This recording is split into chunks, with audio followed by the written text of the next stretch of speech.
Hello and welcome to Radical Democracy. This is Maddie Cheers. You can get us live on Facebook or on the TuneIn Radio app. And as always, we are very happy to have you with us. I'm hoping that today you will be able to call in like you guys did last week. That was so wonderful. So the number here is 516 945 9099. So I hope to hear from you. This is a big show for me today. This show I titled The Way of the ClanMother, and the subtitle, of course, is Reclaiming Our Feminine Power. And for those of you that were with us last week, we talked a lot about the new abortion law in New York and this ability to have an abortion up until the 9th month of pregnancy. And you may be asking yourself, those who hadn't tuned in last week, how this ties into the topic I just told you. But indeed it does. It does, because when I left that show afterwards that night, I thought to myself, this question came up at about 3 a.m. What if the thing that we thought was making us free is actually robbing us of our power? And so when I think about this path that we have chosen, this path to our freedom, to our security, to our being able to be equal to men, when I look at the history of this, I wonder where we're going. I feel like we've lost our way. I truly do. For about 13 years, I have been doing full moon circles, and the object of a full moon circle with women is to bring everything back into balance. The whole reason I was given this ceremony is because Linda Pulau, the leader of the Southern Lenape at the time, about 13 years ago, their spiritual leader, called for a renewal of this ceremony because she felt like there was too much negative male energy on the planet.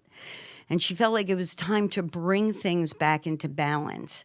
And when I was listening to the cheers for this bill that New York passed, when I was listening to how this is more of a pro-abortion bill than a pro-choice bill, where have we gone? What are we saying with this? Are we saying that it's no longer okay to talk about everything that a woman has, every choice that she can make? We're only funding the things that have her make the choices that make life convenient for men, that make it convenient for us. I'm concerned about all of this. When I talked to friends over the week, we talked about how this idea that you can put everything before your children, before the future, is just not. It's not a viable idea. It's a patriarchal idea. It sounds to me like what Destiny said. Destiny was on our first show on radical feminism. Destiny Herndon De La Rosa, and I love this quote: "Abortion is a symptom of women's oppression, not a solution to it." And then when I quoted that again last week, I had somebody during the week ask me, well, how is it a symptom of oppression? How is it? Because it disconnects us from our creative power. It disconnects us from the power that we have as women. And it disconnects us from the power we have to say what we can and cannot do. And when I heard this Thursday the recording of this woman in Virginia who was explaining what her bill would be, her bill to allow abortions up to 40 weeks. Her explanation, I was pulling into the auto zone, and thank God I was pulling into a parking lot, because as I heard her speak, my stomach dropped out. I felt like the whole bottom of the world dropped out. I really cannot believe that this is where we have come to as women. I'm going to play it for you, actually, so you can judge for yourself. And of course, call me. Tell me I'm wrong. I'm happy to have you do that at 516-945-9099. So how late in the third trimester would you be able to do that? It's very unfortunate that our physicians, witnesses, were not able to attend today to speak specifically. No, I'm talking about your bill. How late in the third trimester could a physician perform an abortion if he indicated it would impair the mental health of the woman? Or physical health. Okay. Okay. I'm talking about the mental health. So, through the third trimester. The third trimester goes all the way up to 40 weeks. Okay, but to the end of the third trimester. Yep, I don't think we have a limit in the bill. So,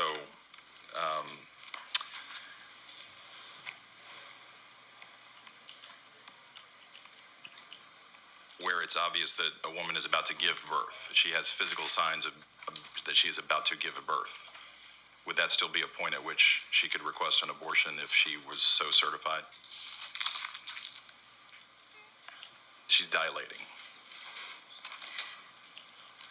Mr. Chairman, that would be a decision that the doctor, the physician, and the woman would make. I understand that. I'm asking point. if your bill allows that.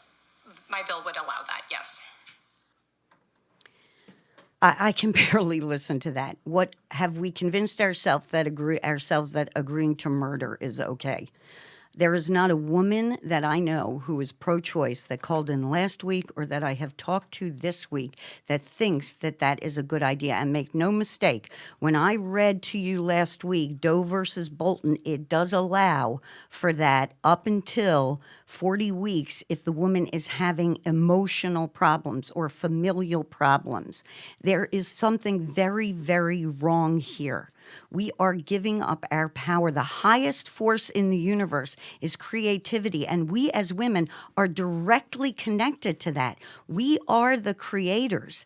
There are anthropologists that think that the whole patriarchy arose, that we're familiar with from the Middle East and Greece and Rome, that all of this arose out of a jealousy of the power of women, of the power of creation. So,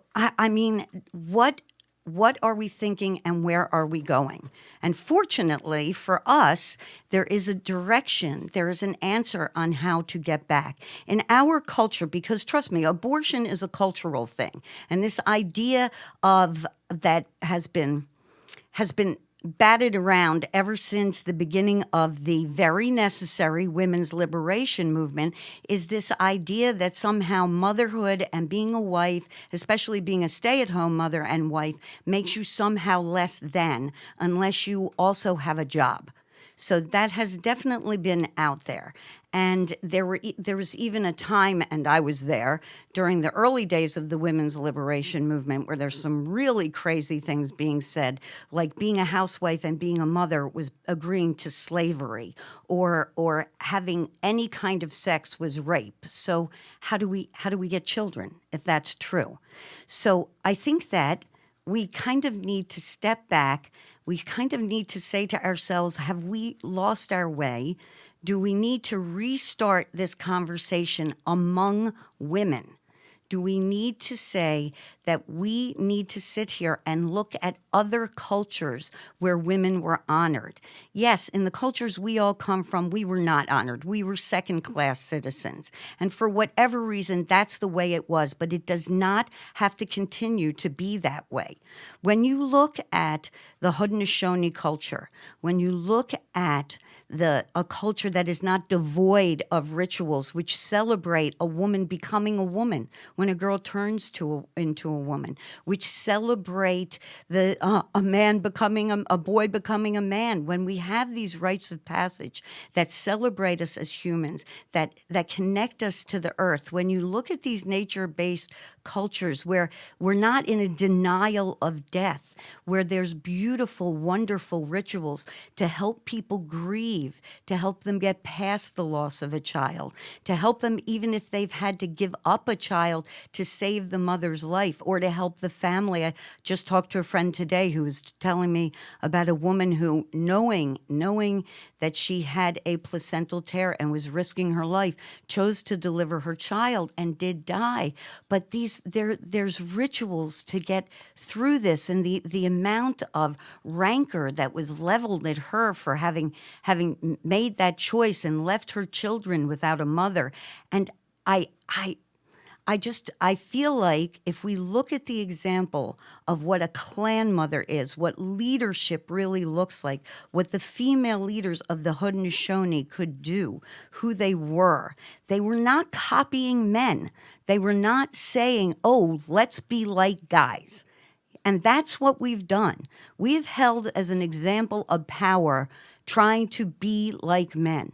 That is what our choice has been over these many, many years. And in doing that, we have now made a choice that is so beyond the pale, I barely know how to address it, except for the fact that I'm fortunate enough to be married to a cultural anthropologist, to have traveled into many different Native cultures throughout this country, and to know that there are solutions that we have to embrace, but it means we have to change the narrative.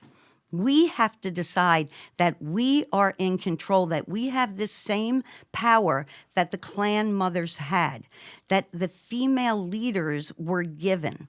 Because when you look at the history of the Haudenosaunee, what you have to understand is that they were once at war. There were huge wars.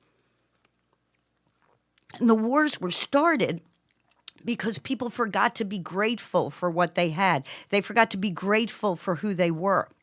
They forgot to be loving and respectful and kind and generous. They forgot all of the teachings of nature, and all they wanted was more. More of things, more of power, more. And eventually the wars got so bad that when the clan mothers went to the men and asked them to stop, the men threatened their lives. They threatened the lives of their own wives and mothers, and they kicked the women out of power because for thousands of years, the clans had all been run by women. Boys had been raised in a home where women had authority, where women were respected. Clan mothers ran the villages. Mothers. And that's a sacred thing. It is a sacred feeling, whether you are a mother or not. The creativity of motherhood, that creativity lives in all of us. And it can live in the highest order of both men and women. When we look at what happened in these wars when the women kicked the men out of power, and how the wars got so bad, and how this peacemaker comes and he has to change the hearts of the women first. He has to get them to grieve for the loss of their sons, to grieve for the loss of their children, so that they can come back into power. And then it is the women who are given the power to make the choice of the leaders, both the female leaders and the male leaders. And when we look at those choices, when we look at those character qualities of leadership, I do not see them in any of our leaders. I do not see them. I will tell you exactly what they are. These women must be peaceful, kind, respectful, responsible, honest, unselfish, humble, open-minded.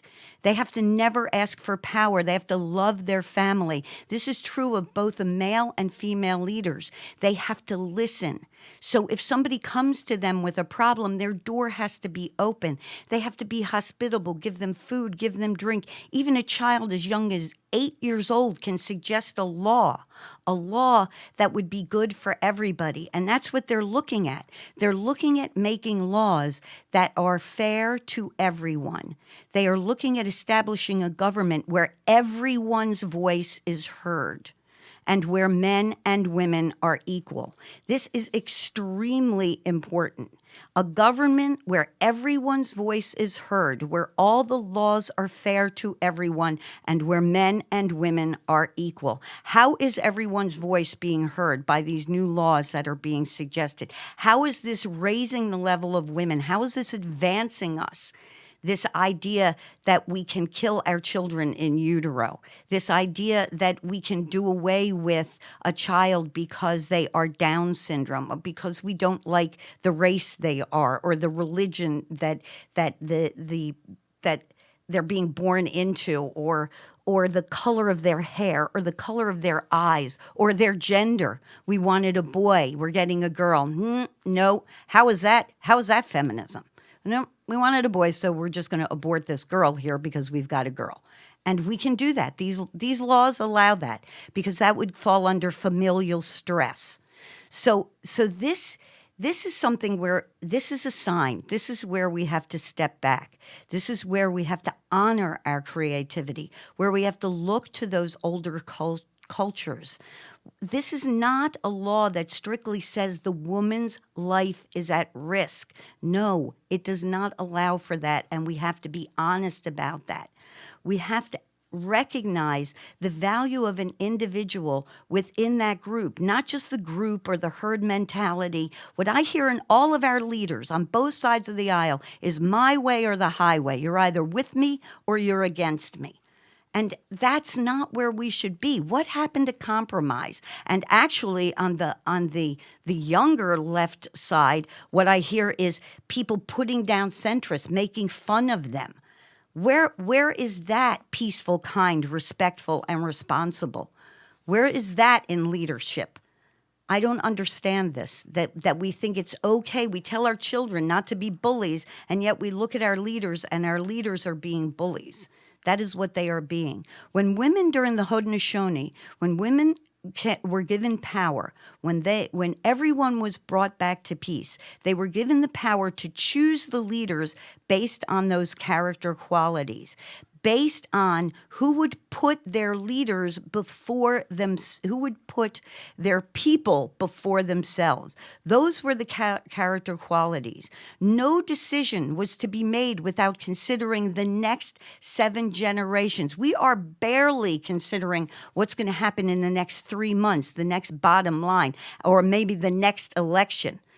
We've got people in Congress who are already talking, just got into Congress, already talking about how they're going to get reelected in 2020. We have lost these rituals, and in losing our rituals, in losing our ceremonies, we have lost our way. We have lost our honoring of who we are as people. We have lost our connection to the earth. We want to save the earth, but we politicize everything.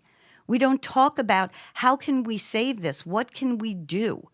We talk about money we're going to throw at it.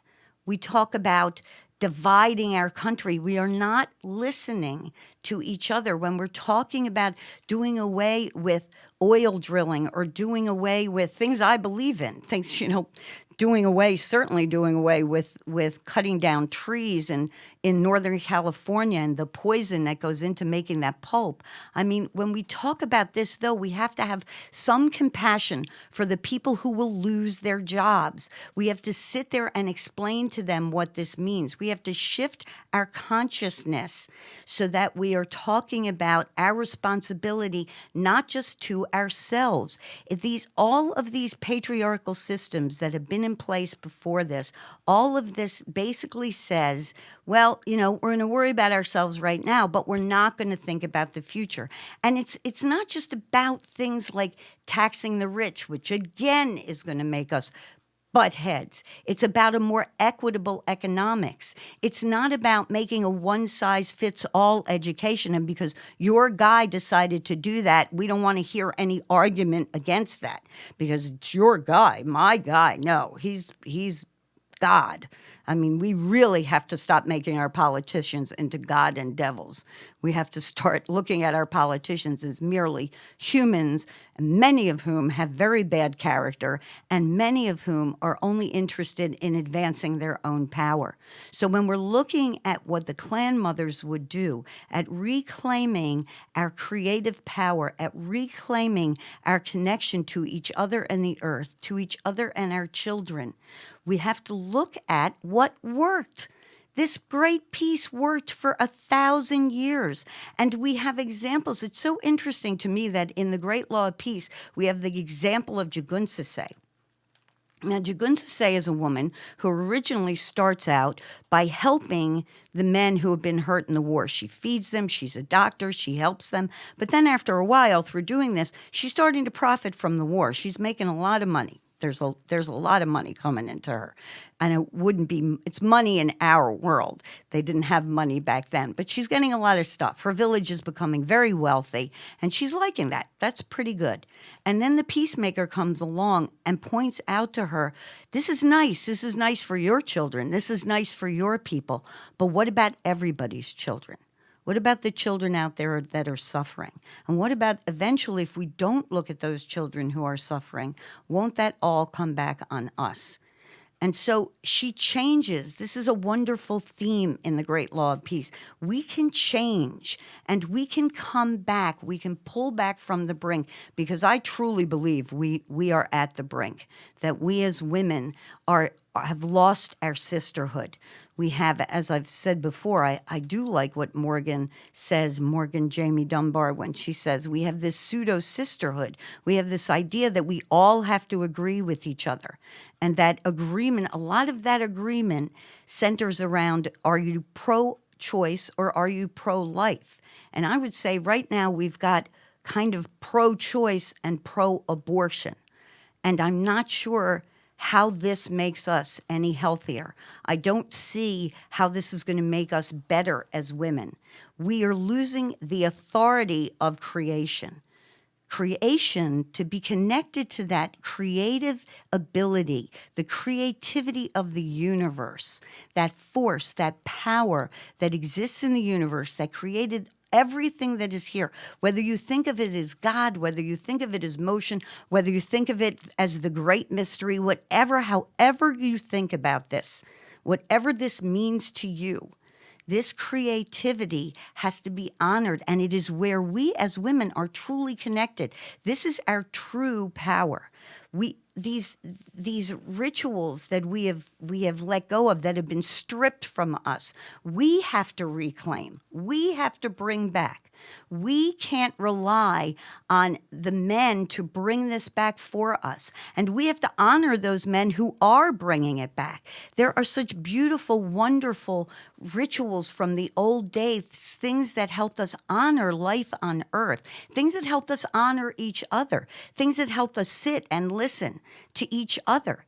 You can do this with children. You can do it in your family. But mostly, we have to recreate a supportive sisterhood. We have to recreate a supportive motherhood that listens. The job of the ClanMother was to see that the laws were enforced in her village, that those laws that had been agreed on by everyone. This is where we need to start coming to consensus. We can do it. We need to slow down. We need to slow down and look at these issues and not just say, oh, now my party's in power. Yay, we get to do this, and this is the best thing, and I don't want to listen to you. I am not kidding you. I had more comments last week than I have ever had when we talked about the New York law. 69 comments, and all of them from pro-choice women, except for one who was a pro-life woman, but who was in favor of choice in her version of choice. But all of them were not in favor of this law. All of them looked at the downfall. And all of them, those of us who live in New York, were like, how the heck did this happen? When did this happen? Where was our voice heard? How are we not able to speak to this? There is not a single woman that I've talked to that I've played that interview with the woman from Virginia, Pt.3, who has not said, I'm sorry, that's evil. It's evil. And it is a symptom of our oppression. And as a matter of fact, I think it is even worse than the oppression of what it means to be female, what it means to be feminine. It is the suppression of feminine power. That is what's happening here. When we are looking around and we are seeing what's happening in the world, the imbalance of economics, and we're leaning towards socialism and even towards communism, which has so often failed because we don't want to put elites in power. Can we have a democratic socialism as a responsible economic, a viable economic solution? I would rather see equitable economic solution. I would rather see that we educate our children, that we start educating our children to be the best of who they are, that we start telling our children, we want to see you. We want to look at you. We want to do what the elders did in Native America. We, the grandparents, who were once the teachers of our children, who looked at our children and looked for their special light, for their special gift, for their special beingness. And we nurtured that, and we prepared them to have a job, to be a part of the community where they had purpose, and their purpose was doing the thing they were born to do. We don't know what these children can do if we are sticking with a one-size-fits-all, let's benefit real estate agents and real estate developers because I say so, because I, the governor, say so, because we, the legislature, say so. Not because we're listening to you. Not because we are doing what's best for you, the people. We, the people, have got to demand different from our leaders. I'm sorry, even in the new leadership, I'm not seeing anybody out there who's really putting their people before themselves. They're really putting power, the power that they want. A lot of these young leaders that we see come into the House won't even debate. They won't even sit and talk with people who disagree with them. That's not power. That's weakness.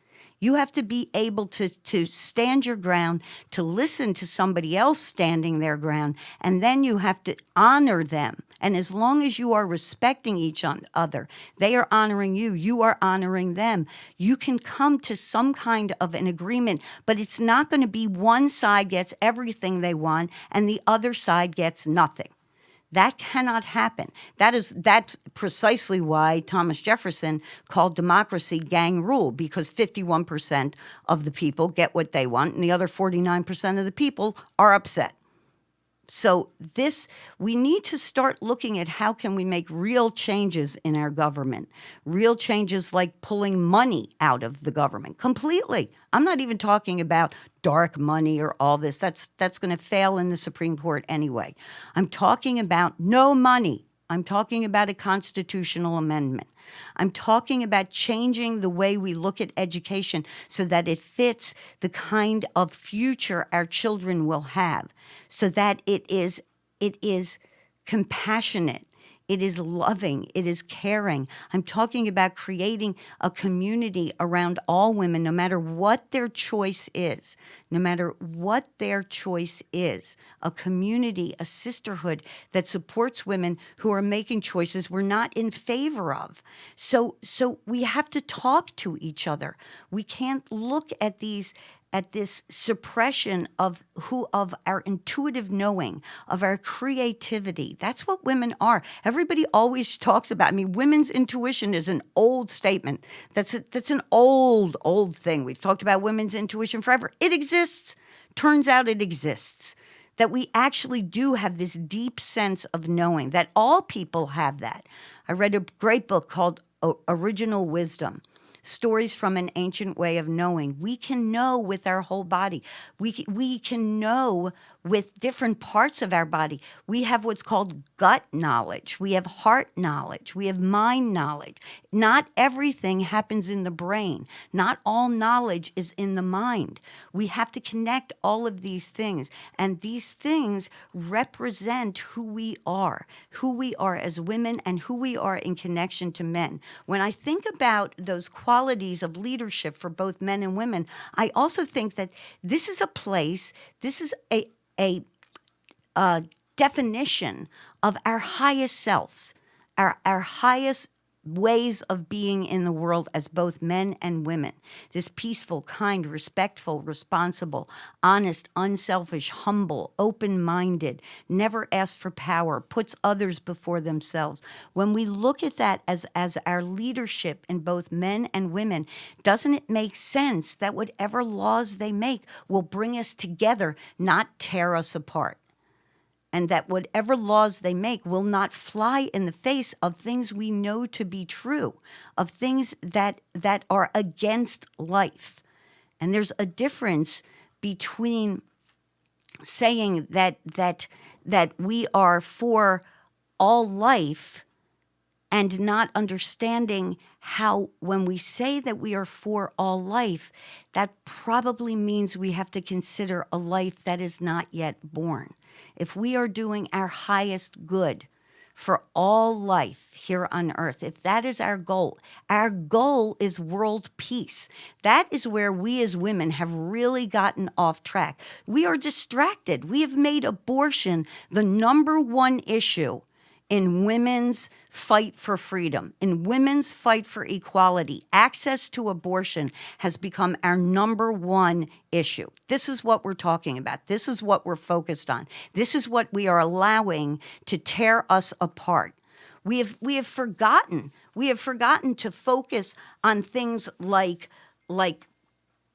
human trafficking, women's rights all over the world, equal rights all over the world. We have forgot to look at the devastating increase in teen suicide.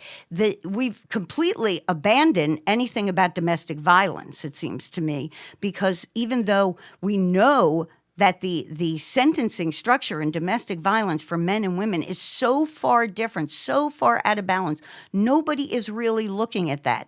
I would have to say I was very happy to hear that tonight on the Super Bowl, there's going to be something said about human trafficking. 1 million women and children trafficked around the world every year, and we're not talking about this. We're focused on an issue that divides us. So we have to stop allowing ourselves to be divided. We have to sit and talk. And if you really believe that allowing an abortion up until the 40th week is a good idea under any circumstances, including mental stress, please call and explain to me why. Because I can't see how that raises us as women. We are the life givers. Look at how Native America looks at us. In all the many different American Indian cultures that I have been in, the teaching is that women are the life givers and men are the life takers. That makes us spiritually closer to the Creator. Now, maybe that didn't happen for us in the past, in the cultures that we come from. But it can happen now. We can look to these ways and we can say, let's bring this back. This is where we should be. And we don't have to make men less than. There are wonderful, beautiful, fantastic men, fantastic fathers out there who take their responsibilities seriously. We cannot make men the enemy. But we have to stop reacting to what they're telling us to do. It seems to me that everything in politics now is on the Democratic side, on the left side, is just a reaction to what Trump has said. So we are reacting. We are not initiating. We are not creating. We are saying, oh, let's do this because he doesn't like it. We're not going to talk about the countries in the world where women are oppressed and beaten, the 8 worst countries in the world, because those 8 worst countries in the world are of a religion that we think Trump hates. So we're not going to talk about that anymore. We're not going to talk about any of those things. We're not going to talk about anything that we think may be about something that one man doesn't like. We are living in reaction, and we are stereotyping out the yin-yang. You know, we are calling all Republicans this, all Trump supporters that, all leftists this, all righties that. We are dividing ourselves, and there is no need for it. We need to look at how to bring ourselves together. And the clues to it are in reclaiming that feminine divinity, that feminine power, that power of creativity, of looking at why were those women given the role of choosing the leaders and approving the laws? They were because they were the only ones left that were concerned about their children. When the men abandoned their children to go off to war because all they were interested in was war and revenge. The only ones concerned with the future of the human race were women. We cannot let go of that. We have to keep that in mind at all times. And we have to bring things back into balance. That is our job. That is what the ClanMother does. That is why the women were given slightly more power, because of that connection to creation. Abortion is energetically, in my mind, a male solution. There's everything in the universe is energy. Everything in the universe is energy. So a lower male solution to the problem of having children is abortion and the pill. Let the woman take care of it, right? That is the lower level solution. That is not the higher level solution. The higher level solution would be to take responsibility. Look at how the longhouses were set up. This is very interesting. So people are living in clans. A clan is a group of related families, right? So within that clan, within those related families, is living in your longhouse. All of the women who are in charge are in one clan. So if we're all, let's say, Bear Clan, okay? All of my children are Bear Clan, both male and female, but my husband has to be from another clan. So now these are all my relatives, and all of the young people, all the children, are referred to as brothers and sisters, even though they might be cousins. So this when that natural human urge to have sex takes over, of course, you're going to experience some self-control. You're going to be responsible. You're not going to have sex with your brother or sister. That's ridiculous, and it's horrifying. So nobody's going to do that. Now, granted, I will grant you, people got married a whole lot younger. But also what happened was that with women being treated with so much respect, with sex not being the driving force in what everybody is doing and thinking about, with having to have a little self-control and a little resistance about that, there were great things happen. There was this great peace, this great unity, these great teachings. Everyone was respected. There was natural birth control. Nobody was having to take things that poisoned them. There was plant healing. There was knowledge, deep knowing. There were children being raised to have jobs they would love so that they would be happy, so that there would be peace all over. Peace on earth. That is what our goal is. Isn't that our goal? I thought it was our goal. When I was protesting, when I was marching back during the Vietnam War days, that was our goal. Our goal was world peace. And interestingly enough, our goal was not gigantic government. Actually, our goal was, and I've probably said this before, our goal looked something more like anarchy. So, I mean, our goal was not having some elite group of people tell us what to do.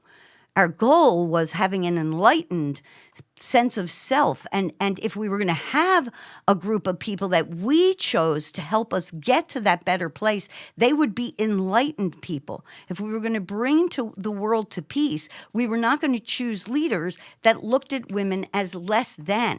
There are so many countries in this world where women are mistreated, badly mistreated, and yet we do nothing.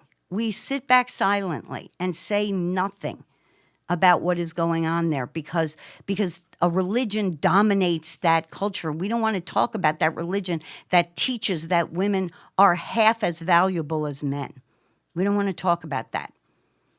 I cannot, and I don't want to focus on the negative. I am all about the solutions, and I believe that the solutions are within our ancestors, our ancient ancestors. We go back to that indigenous teaching that we all come from.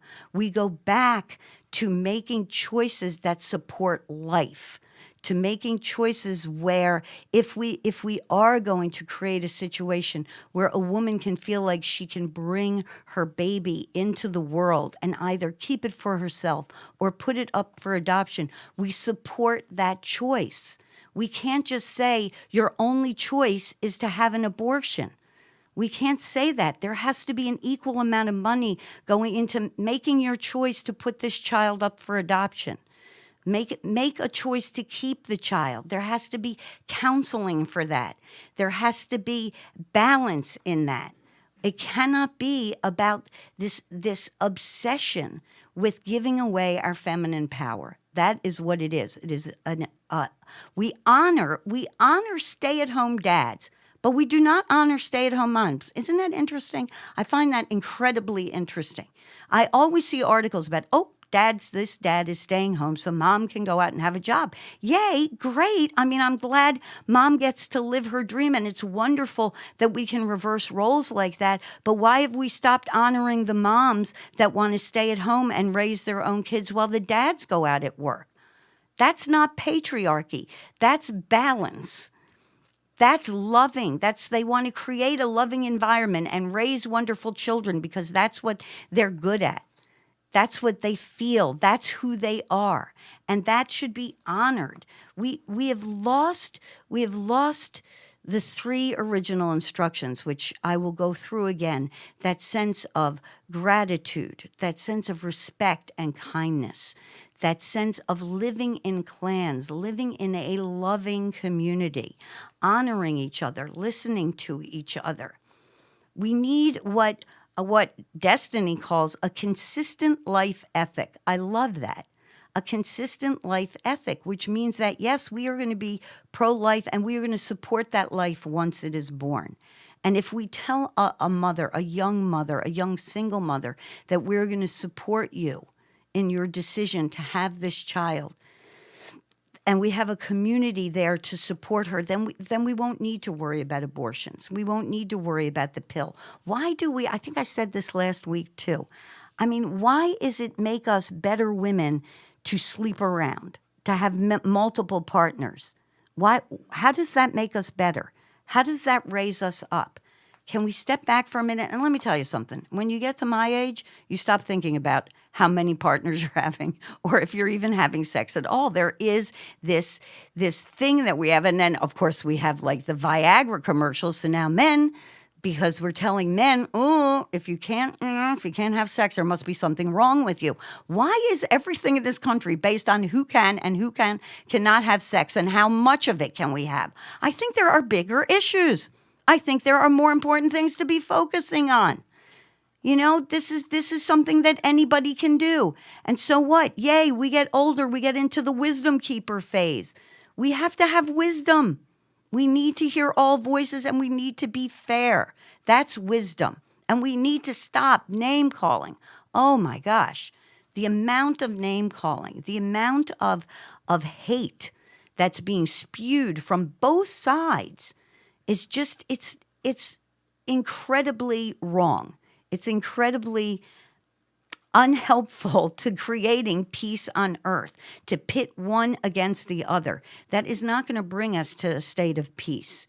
When we live in clans and we were following the lineage of the mother, and boys were raised in a home where women were respected and have authority, and where we chose boys who respected us and respected everybody as our leaders, when we chose men to make the laws, and their laws would be respectful to us because they would listen, because we slowed down, because we didn't need everything tomorrow or the next second. The next second. Because this is part of what's happened with us with our technology. We have forgotten our femininity. And we all have it in us, both men and women. We have that balance. When Linda Pulau called for a return to balance, she didn't call for getting rid of men. She didn't call for getting rid of masculinity. She called for bringing everything back into balance, where men and women are equal, where the energy of men and women are equal. And I'm sorry if some leader of some country says that men and women being equal is the stupidest thing the West ever came up with. The West didn't come up with that. The Creator came up with that. The Peacemaker voiced that. That message was heard here 2,000 years ago. And for 2,000 years, people managed to live in peace following that message of creating wise, fair laws, of listening to each other, of honoring both men and women as equal, and of honoring the strengths in all of us, I really have to just say again, this whole obsession, this whole need for abortion, stemming out of the women's liberation movement, stemming out of being told that just being a mother and a housewife is not good enough. It's not good enough. You've got to find a career. You've got to find a job. You've got to go out there. You've got to be more than that. And that's okay. Maybe we should be more than that if that's what a woman wants to do. But it doesn't make a woman less than if she decides not to be that. And it doesn't mean that aborting a living creature, a living human being, because they actually do function in a separate system inside of the mother, that putting an end to that life when it is about to be born is okay. That's okay if it interferes with the mother being able to have her career. Really? And we have to look at men and women as human beings. We have to stop judging based on the outside. We have to stop that. We are judging based on color. We are judging based on gender. We are judging based on political party. We are constantly separating ourselves based on something exterior, not what is interior. If we all went blind tomorrow, we would have no idea what each other looked like, and the interior of each of us is what would count. And we cannot just throw money at it. We're always talking about money. We're going to throw money at this, money at that. No, we have to throw creativity at it. That's what we have to do. We can't, it's like when I look at where we're going with education, when I look at where we're going with economics, when I look at all of these things, we're not being creative. It's like when you have a used car. You know, you have a used car, you love the car, but eventually you're just putting a lot of money into it, and it's not worth it because the car is just costing you more than it would cost you to go out and buy a new car. That's what we need. We need new ideas. And some of those new ideas need to be old ideas. We need to bring back to our women, to our girls, to our boys, this honoring of becoming a member of the community, of becoming a purposeful human being. We need to love them and nurture them, and we need to continue that through our lives. Through our lives. We are just, there's a song out there that says, we are just tall children. This is true. We are not here that long. And if we are going to sadly deliver a child that is not viable, that is going to be born not alive, there are beautiful, wonderful rituals that we can do. We can soothe the grief of the parents that have lost that child. We can soothe the grief of the mother that had to give up her dream of having a child. We can create these beautiful, wonderful rituals. The Haudenosaunee do a 10-day grief ritual. And they do it not just for a person that has passed, but they've learned to do it for men returning from war. Our fallen heroes, our heroes who have gone off to defend us, to defend this country, who come back with mental illnesses and physical illnesses. They go through this beautiful, brilliant condolence ceremony to bring them back to wholeness. When we recognize that when we go through grief, when we go through loss, we have to be brought back into wholeness. And when we look into the past, this is what can be done. But it does not raise us up as women to say that we can at will stop a living creature that is growing inside of us from being alive while it's in the birth canal. I don't understand. I know it's Super Bowl Sunday and probably nobody's listening, but you know, I mean, I hope that maybe in the days afterwards, maybe there will be comments. Maybe somebody will call me and explain this to me, how we think this is a good idea or why we do. And we need the energy of coming back to what is truly important. Why is it that when we look at being pro-choice, we are not allowing for a woman who comes in, who's confused, she's sad, she's young, she doesn't know what to do? Why are we not allowing her to have a sonogram? As a matter of fact, why are we saying, oh, no, we don't want to give her a sonogram. We don't want to pay for that. We had a NICU nurse write in last week through Morgan, the NICU nurse, telling us that, you know, there really is no need for an abortion in the third trimester. We can keep a baby alive. we can keep that child alive, and we can see that it gets to a family that will love it, that's been trying to have a child, that wants to adopt, that will bring this beautiful, precious life into the world, because we don't know why that life is here. But there's no money for that. There's no money in any of these bills to keep a child alive in the NICU. Why not? And why are we not talking about it? And why is it that when those of us bring these things up, those of us who do think women should be given their choices, why are we told that we are now not pro-choice? That's what I was told. I'm no longer pro-choice. How is that? How am I not pro-choice? I want to see young women and girls have choices. That's what I want to see. I want to see them have informed choices. I want to see them have the latest medical evidence. I want to see our parents be told that here's the latest in brain research. Here's what we know about human development. Here's how your children should be being educated. That's what I want to see. I want to see honesty from our leaders. And I want to see reverence for life. We are the eyes of the Creator. We are all one. This illusion that we are not one is just, it's ridiculous. We know that's not true. We know the entire universe is energy. We know everything here is energy. And which energies you decide to use and take part of and associate with will determine who you are as a human being. That is what will happen.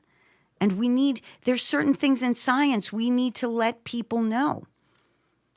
So there's a wonderful, wonderful, wonderful documentary on Netflix called Outer and Inner Worlds. I think it's on Netflix. It might be on Amazon, I forget. But if you have a chance, watch it. And it talks about these things. But it doesn't have to always be about what science knows. We know things. We know love is better than selfishness. We know that if we can have in all things love, if in every decision we are trying to make, we are looking at it as what is loving, not what's convenient, not what's best for us personally as an individual, but what's best for everyone. We know that if we make these decisions out of love, then we can always make the right decision. And we also know that we can change decisions. But we have to agree somewhere. We have to agree that everyone's voice is worthy of being heard. And we have to agree to sit and listen. And we have to agree to recreate this sisterhood, this community around women so that we are reconnected with our feminine power, with our creative power. That's what science says. Highest force in the universe is creativity. That is the highest force. We don't know what it is. It's a mystery. It can be a mystery. We don't have to know how everything got here. We just have to know that making a decision out of love and kindness and what is in the highest good of all beings is the way to make a decision, not what's in the highest good of just me. So I'm just astounded by this. And when I look at the things, even the things we're not focusing on anymore that have to do with motherhood, sometimes I think we're saying that, well, motherhood's a bad thing. Just avoid motherhood. Because we used to be talking about mom having a year of leave so that she could raise her baby, so that she could pay attention to her baby. I've had two moms in the last 2 years think that we should bring back the cradle board, the American Indian cradle board, because a baby was with mom all the time. Mom could bring it to work or him to work. Mom could bring baby with her so that she could be there, take care of the baby, not feel guilty that she wasn't home with the baby, not feel bad, not have stress about who's taking care of the baby. The baby could come with her for that whole first year, and that first year is so developmentally important to your self-confidence, to your socialization, to your sense of connection with other people in the world. And why are we not looking at that? Why are we not being more creative in what we're saying to women? who want to be moms, and work. Why are we not fighting again for putting daycare centers in all workplaces so that moms who have kids can be with their kids and visit their kids and see their kids during the day? And kids are fun. Kids can de-stress you. I mean, kids can stress you out when you're at home and you're taking care of them, true, but it's a good kind of stress. But, when you bring, like our sister Vanessa, who raised all three of her kids in cradle boards, you bring your baby into work with you and people are entertained. It de-stresses them. Babies are funny and they're cute and they're adorable. And they're life. They're the beginning of life. They're hope. They're all the good things about us as human beings. Their potential. And we don't have to turn away from that. We have lost our way, but we can find our way back because we have these guidelines. We have these ancient teachings that come from all of our indigenous roots. When I keep bringing up the Great Law of Peace, it's because for me, my indigenous roots have been fairly well lost in the patriarchy, but I also was fortunate enough to have a mother who was tremendously kind, tremendously loving, unbelievably fair, never met a person she didn't like, and a father who was a scientist and is overbearing and domineering, but also very loving. So I was fortunate to be raised in this situation, to have a family where I could feel safe. So I was fortunate to be able to be taught to make my own decisions and to be creative. My father always told me to question authority, but the one authority we shouldn't be questioning is the authority of creation, because we all have that, and we as women have that. We as women are the home of that. We are the creators. We are the ones who are the eyes of creation. We are the ones who can bring that and manifest that here for all of us. And when we have this unity with men, and we are raising up our men to be equal with us, to appreciate them for who they are, to appreciate their part in creation, their part in the nurturing, in being the protector, in being the provider. And even if they want to switch roles with us, yay, yay. We can be so creative now. We have access to so much. We have so much technology. We can help each other. We maybe have too much technology, because I will say that I think that this belief that everything should happen fast is not affecting us in a good way. It's not serving us. Let's put it that way. So I just want to say that it is my sincerest hope and my sincerest prayer that we can look at the model of the clan mother, the woman who puts others before herself as a leader, the woman who also has a skin 7 layers thick. That's an important thing. And that's what the male leader should have. There's no difference in this description of the character of a leader when we look at the Great Law of Peace. No difference at all in what that character is. And you do have to have a skin 7 layers thick. Yes, because sometimes there are going to be people that are going to come up against you. But if you have been chosen because of those character qualities, and everybody knows you've been chosen because of that, if you have created a law because you have looked at what is fair to everyone, at what supports life, at what considers the next 7 generations of people here. If you are looking at that in all sincerity, if you are being honest with your people, if you are explaining to them why I have to make this decision, why this decision is important, if you are doing all of that, then you and your people can feel good about each other. It doesn't mean they're always going to agree with you, but it does mean at times you are going to have to do what's best for the world and what's best for the next 7 generations. We really, really, really have to start looking at compromise. We have to stop characterizing people who are listening and people who believe that that the center road, the middle road, is not a good road. Where did we get this idea that it has to be one way or the other? It is the problem with having a dual government. It's the problem with having just two major powerful parties. We need more. We need 9, like the Haudenosaunee had. That's where we need to be, at least in my opinion. So I hope to hear from you. I hope to see you next week. I wish you all peace and love and joy and happiness, and have a wonderful Super Bowl if that's where you're off to. Ha ho. Thank you.